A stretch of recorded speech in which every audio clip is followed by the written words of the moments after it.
Imagine you are a popular idol. People adore you. They want to be like you. They chant your name. They wear your face on their shirts. They cry just from being in the same room as you. And then you fall in love. Not with a stranger, but with someone who understands your world completely because they live in it too. You try to hide it. You try to protect it. You try to keep one thing in your life that is just yours. But one day it gets out. And just like that, everything changes. The love turns to hate overnight. The fans who once screamed your name are now sending you death threats. The people who said they would support you forever have turned off their lights and left you standing in the dark. Everything you worked for, everything you sacrificed, everything you bled for suddenly feels like it means nothing. But here is what they didn't plan for. You don't break, you don't disappear, you rise like a dragon. Before the stages, before the cameras, before the world knew her name, there was a girl who trained for 6 years. 6 years of giving everything. 6 years of waiting. 6 years of wondering if it would ever be her. And then she finally debuted in 2016 as part of BLACKPINK. The world fell in love with her instantly. She was called the ace, the it girl, the one who had everything: the rap, the voice, the fashion, the presence. Fans adored her, brands wanted her. She was untouchable, or so it seemed. In 2018, YG Entertainment made a decision. Out of all the four members of BLACKPINK, Jennie would be the first one to get her solo, her own song, her own moment, her own spotlight. Everyone went against her.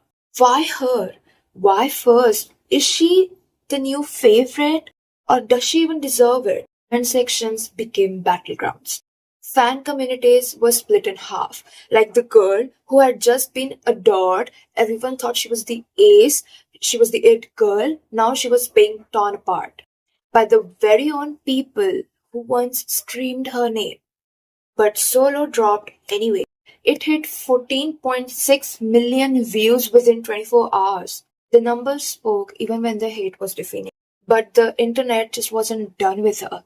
Like, around same time, people started watching her performance differently. Like, not to enjoy them, not because she was a fabulous performer, to celebrate her, but to find something wrong, something using which they could just drag it down. And they thought that they found it. Clips started circulating, articles were written, comment sections exploded. The verdict was Jennie was lazy. And all of a sudden, people started making claims that she was being lazy, that she was not professional, and that does she even deserve to be in Blackpink? These were all sort of questions that people had in their minds. And what they didn't know was that Jennie had an ankle injury. And even after that injury, she was still performing night after night, show after show. But the internet, it doesn't wait for context. It just judges. Then came New Year's Day in 2019, and while the world was celebrating, Dispatch dropped a bomb. Jennie and Kai from EXO were dating. Two of the biggest names in the K-pop were dating.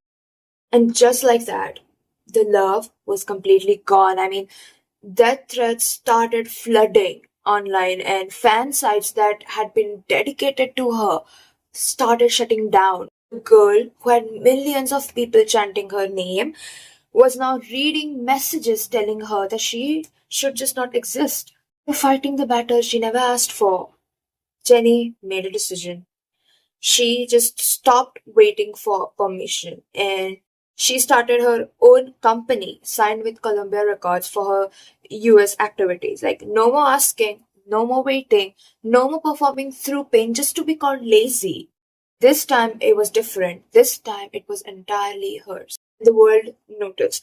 Mantra hit number 3 on Billboard. The girl they called undeserving was now charting globally as a solo artist on her own terms. The brands never left, the fashion industry never stopped watching, and the fans, the real ones, they never went anywhere. She just didn't survive the hate, she just made it look irrelevant.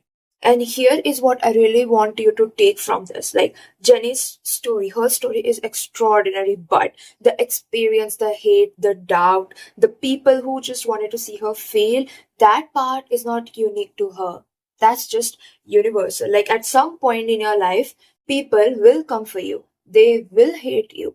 They would want you to fail. They would want you to just not exist. And in that moment, you will have a choice whether you want to shrink, right? Whether you want to just let them win, or whether you rise and you claim your throne, which was yours from the beginning.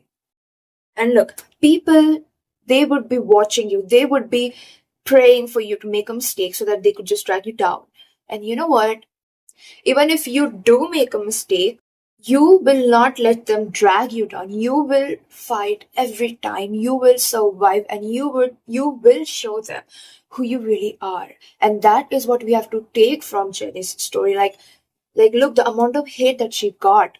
Like every time, whatever that she does, people start hating on her. People starts blaming her, right? And if she would have just listened to them, listened to all the hate, listened to all the blaming, she wouldn't have come this far. She wouldn't have become this successful.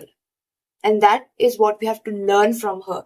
And people will come for you eventually. Not today, maybe tomorrow, maybe day after tomorrow, maybe a month, maybe years, I don't know, but they will come for you. And that is when you have to show them that you will still rise. You will still be the best version of yourself. And you know what? The best way to punish them is not by taking revenge on them, right?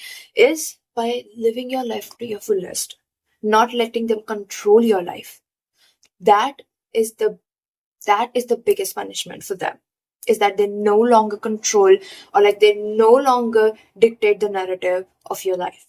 So whatever you're going through right now, whatever hate, whatever doubt, whatever darkness someone has placed in your path, just remember Jenny.